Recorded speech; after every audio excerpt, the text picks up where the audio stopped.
Je sais que vous êtes là. Je sens votre présence. Je sais que vous avez peur. Vous avez peur de nous. Vous avez peur du changement. Je ne connais pas l'avenir. Je ne suis pas venu vous dire comment tout ça finira. Je suis venu vous dire comment ça va commencer.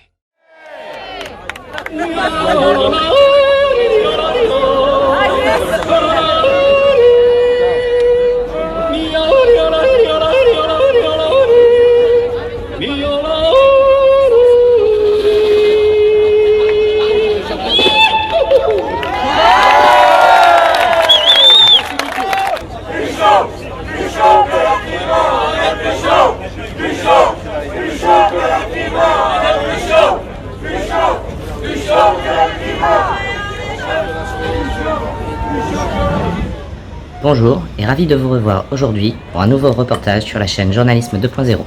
Je vous présente un résumé de la journée du 31 août à Genève, un sujet sur lequel les bons vieux médias officiels français ne se sont ni attardés ni même exprimés pour la plupart.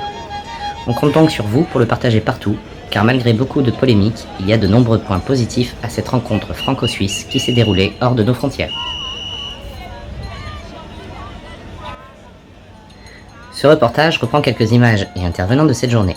Ils ont été nombreux et ils vous seront proposés sur la chaîne séparément et en version plus complète pour ceux que je n'ai pas pu inclure dans cette vidéo. Parmi eux, plusieurs ONG représentées, un député au Parlement de Genève venu s'adresser aux Gilets jaunes, Francis Lalanne était aussi de la partie, et des anciens combattants pour lancer un appel important ainsi que des blessés et mutilés du mouvement, venus témoigner de la violence de la répression, et symboliquement une médaille leur a été remise ce jour-là, ici, sur la place des Nations, juste devant le siège de l'ONU. Bien sûr, l'ONU ne peut pas grand-chose sur un plan juridique. Du moins, pas plus que de saisir la Cour pénale internationale, une démarche qui a déjà été proposée et mise en place par Sofia Salmeron en mois de juin dernier. Mais les peuples ont aussi besoin de symboles pour avancer. D'un serment du jeu de paume à la Révolution ou de présence visible de regroupement et de convergence juste devant une organisation internationale comme ce jour-là.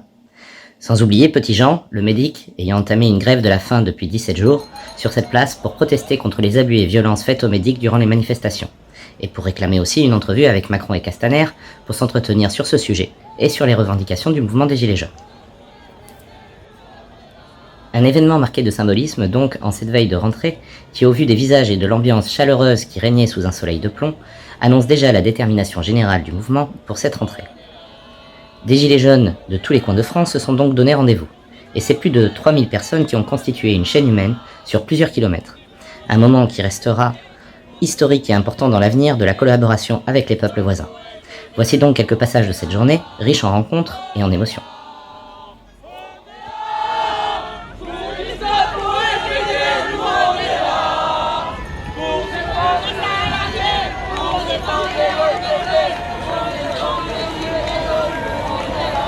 De très loin, je ne sais pas combien de kilomètres d'ailleurs. Nous on est arrivé à joindre l'autre chaîne. Donc on a joint l'autre bout de la chaîne qui part d'environ, je sais pas, 106 km. Bonjour. Je ne sais pas, bonjour, je suis pris là.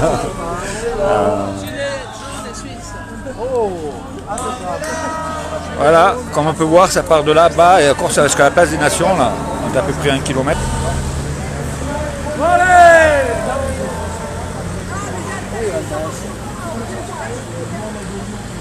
Castaner, assassin, Castaner. Déjà. Voilà. Tout le long. Je sais que de l'autre côté ça arrive aussi, de plusieurs centaines de personnes qui sont en train d'arriver. Qui fait un évoquage. Mais il y a peut-être un petit coup là, je sais pas, j'ai l'impression que ça va. Voilà, c'est énorme. On verra ça plus tard pour voir le nombre qu'il y a sur la place des Nations d'ailleurs.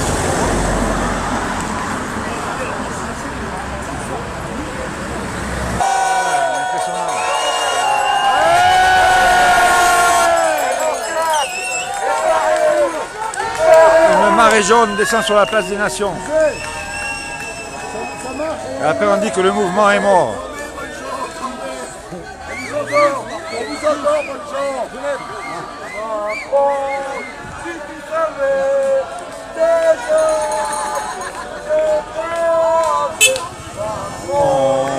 Si tu savais.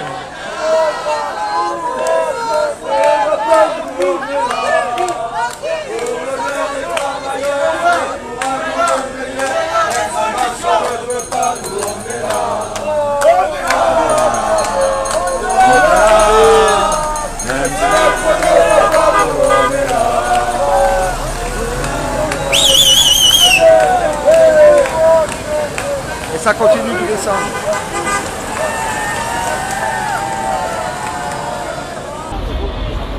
Ah ouais, ça va descendre pendant longtemps là. Ouais.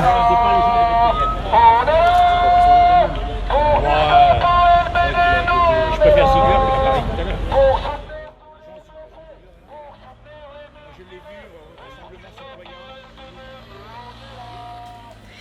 Une organisation plutôt réussie et une volonté sincère de la part du peuple suisse de recevoir cet événement dans les meilleures conditions. Hébergement, transport et organisation solidaire étaient au rendez-vous. Et j'ai pu sentir au discours de chacun que de belles aventures humaines sont nées de cette rencontre entre ces deux peuples. À eux de mener cette entente au mieux et dans les combats à venir pour que tout cela rassemble au-delà de ce moment exceptionnel et dans l'intérêt des luttes qui les unissent. De nombreux remerciements à nos hôtes ont été exprimés et même adressés spécialement aux citoyens et forces de l'ordre frontaliers du pays de Gex, qui ont tout fait pour sécuriser au mieux l'organisation de cette manifestation. On notera aussi un faible dispositif policier, visible durant la journée, avec quelques renforts présents sans aucune agressivité à l'horaire de fin, pour sécuriser simplement l'évacuation de la place. Laissant d'ailleurs les gilets jaunes se rassembler dans un parc à proximité afin de clôturer tranquillement cette belle journée. Cela démontre qu'en l'absence de répression violente, un événement gilet jaune peut parfaitement se dérouler dans le calme et sans violence. Vous m'entendez ? Écoutez-moi. On a remercié les Suisses de leur accueil. On va aussi remercier le côté français, c'est-à-dire les Gessiens, qui ont organisé votre venue jusqu'ici sur le rond-point Porte de France.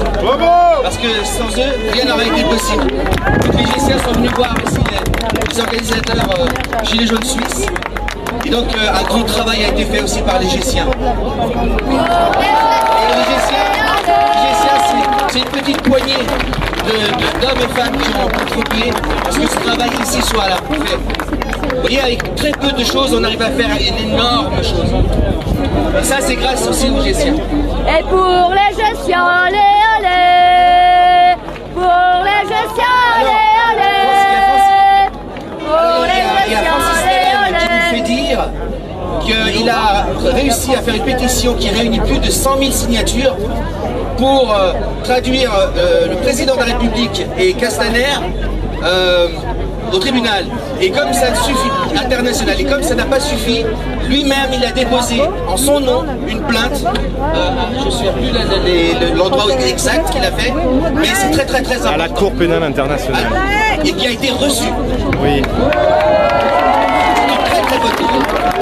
Voilà. Donc petite nouvelle de la plainte déposée avec Sofia Salmeron et Francis Lalanne à la Cour pénale internationale. France qui bénévolement donnent de leur temps, qui ne prennent pas un sou pour pouvoir faire la justice, représenter des gens qui sont injustement accusés de choses atroces. Je n'ai même pas les mots tellement que ça ne plaît pas. Donc on remercie aussi tous ces avocats. Je ne pourrais pas tous les citer, il y en a tellement. Philippe Deveul, Sofia Salmeron et les robes noires. Robes noires et gilets jaunes. On a réuni tout un nombre de militaires. Nous avons réuni des anciens combattants et militaires qui ont gardé leurs valeurs fondamentales du bon militaire. Force, honneur, respect.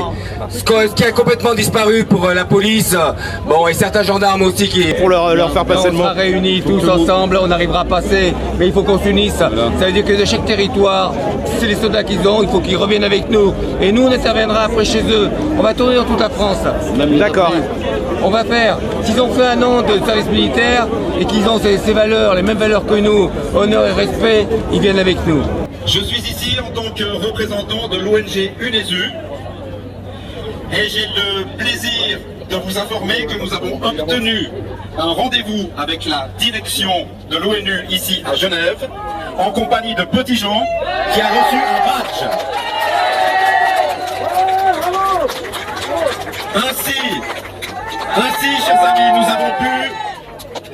nous avons pu déposer le dossier concernant les revendications des médics, une demande de cesser d'utiliser les armes de guerre contre les manifestants et bien entendu, dans l'ordre global, les revendications des Gilets jaunes. Ce dossier est maintenant aux mains du bureau de la direction de l'ONU. Il va bien entendu suivre son chemin. Ça n'est pas forcément facile de pouvoir entrouvrir la porte. Nous avons réussi. Michelle Bachelet, qui est la représentante principale du Haut Commissariat aux droits de l'homme, qui vient d'être élue, connaît vos revendications. Ce dossier, elle sait qu'il existe. Elle nous a envoyé un message hier, nous disant qu'elle vous avait entendu, et nous espérons que d'ici quelques jours, elle reçoit un petit Jean dans son bureau. Aujourd'hui, j'ai fait 2000 km à pied. Je suis dans ma 17e journée de grève de la faim. J'exige que le président de la République nous reçoive. Nous, les secouristes, nous, les bénévoles. Au nom de la France, je demande à tout le monde de mettre la pression sur les médias qui ne veulent pas nous parler de nous. J'ai fait plus de 2000 km dans le silence le plus odieux des médias les plus corrompus. La raison principale de la rencontre est symbolique, c'est-à-dire déjà manifester devant le siège de l'ONU, même si administrativement ou juridiquement ils ne peuvent rien faire. C'est quand même important qu'ils ne puissent pas dire qu'ils n'ont pas vu et qu'ils n'étaient pas là. De plus, la rencontre franco-suisse est quand même intéressante, puisqu'on parle de convergence. Aujourd'hui, si on pouvait converger déjà sur notre territoire, mais aussi avec les territoires voisins comme la Suisse, qui sont quand même un pilier sur le capitalisme, et donc leurs revendications sont importantes aussi. Donc rencontre franco-suisse, ça fait déjà 2 bonnes raisons d'être ici. Et puis c'est pas tous les jours que les Gilets jaunes se déplacent de partout pour aller de l'autre côté de la frontière, et rien que ça, ça valait quand même le coup d'être précisé et d'être mis en avant. Le groupe de Saint-Avant, les personnes qui ont embrassé. Salut à tous, ceux qui connaissent, n'hésitez pas. Je prends le micro pour m'adresser à nos politiciens sans âme. Vous qui avez tourné le dos à vos propres semblables, ceux que vous prétendiez justement représenter. Vous pensez vraiment nous tromper et garder le secret entier. Mais notre liberté n'a pas de prix, vous n'entendez pas nos cris. Vous ne savez qu'envoyer vos flics et leur panoplie. Je vais peut-être vous l'apprendre, mais nous ne sommes pas tous corruptibles. Demandez aux Français si le droit de vote est encore utile. Vous êtes face à un mouvement de révolte sans précédent. On n'a plus confiance en vous, vu vos antécédents. On a déjà encaissé tant, vous avez prouvé qui vous êtes. On n'a plus grand chose à perdre, on va miser tout ce qui nous reste. Un mouvement citoyen qui représente le vivant, pendant qu'ils nous regardent avec mépris depuis leur divan. Œil pour œil, dent pour dent, c'est ça le dicton. Seigneur, ne leur pardonne pas, car ils savent ce qu'ils font. Leur morale est une insulte à la vie, une vile maladie. Quand je les vois, je me dis que certains méritent l'euthanasie. On a l'impression qu'on vit dans un état nazi, gangréné par de vrais parasites que nous prépare la suite. Car tout ça ne profite qu'à une minorité. Il est temps que ça change et redéfinisse nos priorités. Ils n'ont de cesse que satisfaire leur insatiable avidité. L'humanité voudrait les virer à l'unanimité. Ces corrompus dissimulent tous les scandales sanitaires des entreprises pharmaceutiques et agroalimentaires. Trop de sujets placés sous la loi du silence. Derrière le voile des apparences, il se passe des trucs hallucinants. Ils ont des armes silencieuses pour faire des guerres sans bruit. Derrière leur monstre face, tous les cœurs sont gris. Il faut régner la peur comme une épée de Damoclès. On va les sortir par la peau du cul, ça va leur faire mal aux fesses. Société binaire, au comportement linéaire, nous conduisant doucement vers la fin de cet itinéraire. Ils nous sont millénaires. Ces tarés veulent nous égarer, on vous laissera pas dominer le prochain millénaire. Bienvenue en démocratie. Dans ce monde raciste, tout ce qu'on fait ne fait qu'alimenter la pompe afrique. L'Occident se voit la face, mais commence à voir la farce. Réalise que si on change pas de cap, on va boire la tasse. Et si le taf c'est la santé, bah regardez le taux de suicide. On veut choisir et non subir, vivre et non survivre. Décider et pas débattre et arrêter de se prendre des baffes. Le jeu était étriqué dès le départ, mais vous l'admettez pas. Soit éveillés ou en prison, on doit lutter pour notre liberté et leur libération. Manu, on est là, on est là,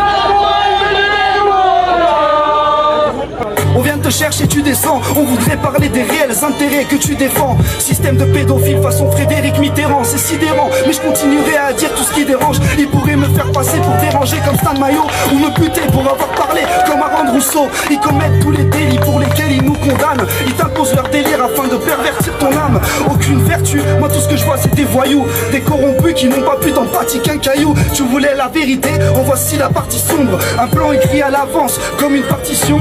On les a tous vus faire les pantins au dîner du CRIF. Au dîner du CRIF, mais si Dieu existe, c'est pas une planche à billets. Et le vertueux ne se voit pas à sa façon de s'habiller. Je rêve de justice, moi je suis pas là pour briller. Peu importe ta religion, je te conseille de prier. Car ils appliquent leur plan démoniaque à grande échelle. À cause de la nature meurent, les éléments se déchaînent. Quand va-t-on arrêter de se comporter comme des chèvres? Le peuple est-il enfin prêt à briser ses chaînes? Merci à tous, désolé pour le petit bug. Force à tous les gilets jaunes. Et n'oubliez pas, c'est pas juste Macron qui doit démissionner, on doit restructurer toute la société, et au niveau économique et politique. Voilà, arrêtons de s'honorer. Et j'espère qu'ici ils vont bouger leur cul. Voilà, merci à tous. Merci à toi.